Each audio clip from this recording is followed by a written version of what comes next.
வந்திருக்கும் முக்கிய செய்தியை பார்த்து வருகிறோம். திருத்துறைப்பூண்டியில் தேங்கி கிடந்த 150 நெல் மூட்டைகளை தூத்துக்குடிக்கு அனுப்பும் பணி தீவிரமாக நடைபெற்று வருகிறது. இது குறித்த கூடுதல் விவரங்களோடு இணைகிறார் நமது செய்தியாளர் ராஜசேகர். விவரங்களை பதிவு பண்ணலாம்.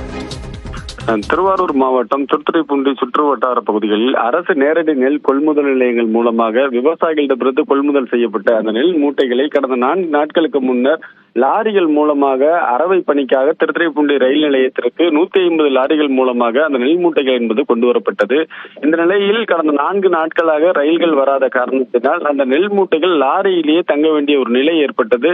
இதனால் லாரி உரிமையாளர்கள், லாரி ஓட்டுநர்கள், சுமை தூக்கும் தொழிலாளர்கள் என பல நபர்கள் பாதிக்கப்பட்டனர். அது மட்டும் இல்லாமல் விவசாயிகள் அடுத்த மற்ற விவசாயிகளின் நெல் மூட்டைகளை கொள்முதல் செய்ய முடியாத ஒரு நிலையும் ஏற்பட்டது. இதனால் நேற்று தொடர்ந்து போராட்டத்தில் ஈடுபட்டார்கள். அதனைத் தொடர்ந்து திருவாரூர் மாவட்ட ஆட்சியர் மோகனச்சந்திரன் நியூஸ் 18 தமிழ்நாடு தொலைக்காட்சிக்கு பிரத்யேகமாக தகவல் அளித்தார். நாளை தூத்துக்குடிக்கு ரயில் மூலமாக நெல் மூட்டைகள் அனுப்பப்படும் என நேற்று தெரிவித்திருந்தார். இந்த நிலையில இது குறித்த செய்தியை நியூஸ் 18 தொலைக்காட்சி தொடர்ந்து ஒளிபரப்பி வந்த நிலையில தற்பொழுது ரயில் வந்து திருத்துறைப்பூண்டிக்கு வருகை தந்து தற்பொழுது அங்கிருந்த 4 நாட்களாக தேங்கியிருந்த நெல் மூட்டைகளை தீவிரமாக தூத்துக்குடிக்கான அரவை பணிக்காக அனுப்பும் பணிகளில் தீவிரமாக ஈடுபட்டு வருகிறார்கள். இன்னும் சிறிது நேரத்தில் இந்த ரயில் என்பது திருத்துறைப்பூண்டியிலிருந்து புறப்பட்டு தூத்துக்குடிக்கு செல்லும். அதனைத் தொடர்ந்து அந்த நெல் மூட்டைகள் அனைத்தும் அரவை முடித்து அரிசியாக ரேஷன் கடைகளுக்கு கொண்டு செல்லும் பணியும் நடைபெற உள்ளது.